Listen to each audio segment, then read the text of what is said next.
दुलाराय बर' फरायसा आफादा जेब्लाबो पजिटिभ आरो पजिटिभ मोनसे आसा आरो मिजिंखौ लानानै जेब्लाबो खामानि मावबोदों 2024आव बर'नि मोननै आनसलिक रिजनेल शक्तिशाली जे राजखान्थि हान्जा माने बिटिसि केन्द्रिक बिटिआर केन्द्रिक इउपिपिएल आरो बिपिएफखौ खौसे खालामनायनि थाखाय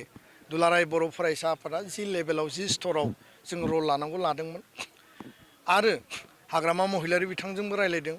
जाय रायलायनायाव रबिराम नार्जारि खाम्फा बरगयारि आरो एबसुनि गाहाय नेहाथारि खनिन बसुमतारि दङमोन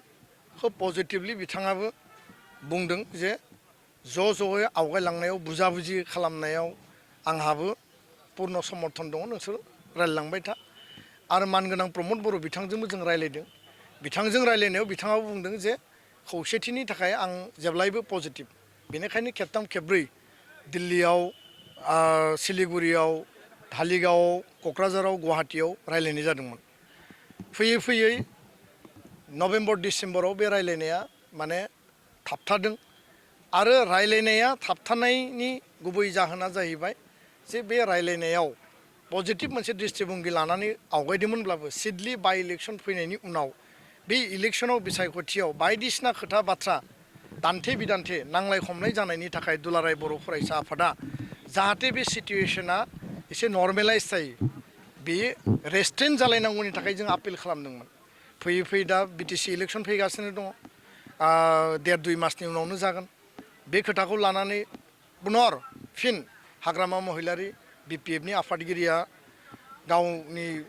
माने आपिल खालामदों जे खौसेथिनि जे बाथ्रामोन बेखौ रायलायफिननांगौ प्रमद बर' बिथाङाबो बुंदों जे खौसेथिखौ खालामनोब्ला खौसेथि जुदि नांगौब्ला जोङो मोनसे फर्मुला दिहुननांगोन उरखावगोरा ब्रह्म बिथाङाबो बुंदों खाम्फा बरगयारि बिथाङाबो बुंदों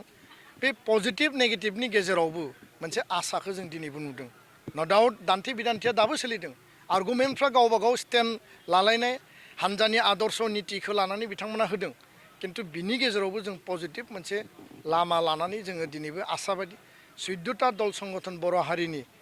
बर' थुनलाइ आफाद बारग' बिएलटि बारग' एनडिएफबि हारिमु आफाद आइजो अनसाय आफाद गासैखौबो लानानै दुलाराय बर' फरायसा आफादा सावरायदों बयनिबो मता बेनो जे बर' हारिया खौसे आवगायलांनांगौ जे जोंनि आत्मनियन्त्रण सेल्फ डिटारमिनेसननि जे मोनसे अट'नमि मोनबाय बिटिआर बे 6 सिडुलखौ जोङो मजबुतै आनसलिक शक्तिनि गेजेरावनो सामलायलांनांगौ आरो राष्ट्रीय दला जेरैबायदि जेराव मदद होनांगौ होगोन जेरैबायदि जों काउन्सिल सालायनायाव थाखा फैसा रां रुफा फाइनान्सियेल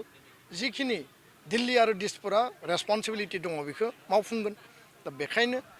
जोंनि आपिला बेनो जे जाहाथे दान्थे बिदान्थेनि गेजेराव जाहाथे आक्रमण आरो प्रत्याक्रमनि गेजेराव खौसेथिनि आधारा जेब्लाबो थायो आरो फैबाय थानाय 15 आगस्टनि उन सिगां बर'नि मोन 14 आफादफोरखौ लानानै फिन जों सावरायफिनगोन मोननैबो हान्जानिसिम जोंनि मेसेजआ क्लियार जे बबेबा नङा बबेबा स्तराव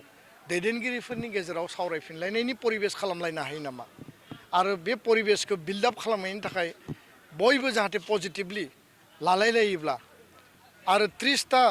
गुबुन गुबुन हारिनि दल संगठनफोरखौ लानानै जे सिसिबिटिआर आफाद दङ बिथांमोनजोंबो जों सावरायगोन दा बेखायनो आपिला जेब्लाबो थागोन मेडियायाव जि आपिल बास्तबावबो बेनो आरो टेबोलावबो बेनो दुलाराय बर' फरायसा आफादा जोङो बुंनायनिख्रुइ प्रेक्टिकेलि बांसिन खामानि मावो आरो प्रेक्टिकेल फिल्डआव खामानि मावनो थाखाय दैदेनगिरिफ्रा मोननै दोलोनि दैदेनगिरिफ्रा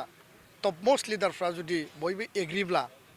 बिथांमोना आवगायबोनांगौ जों अलवेज रेडि आरो बे खोथाखौनो आं बुंबाय जे मोननै दोलोनि दैदेनगिरिफोरनियाव बा मोनथाम दोलोनि दैदेनगिरिफोरनियाव बिनि बिबाना बिसोरनि कर्टआवसो बांसिन थागोन खारन बिथांमोननि निति आदर्श बिथांमोननि दोलोनि सिद्धान्तआ मा बुङो बे निति आदर्श दोलोनि सिद्धान्तनि सायाव सोनारगोन आरो कुनु क्षमता केन्द्रिक कुनु माने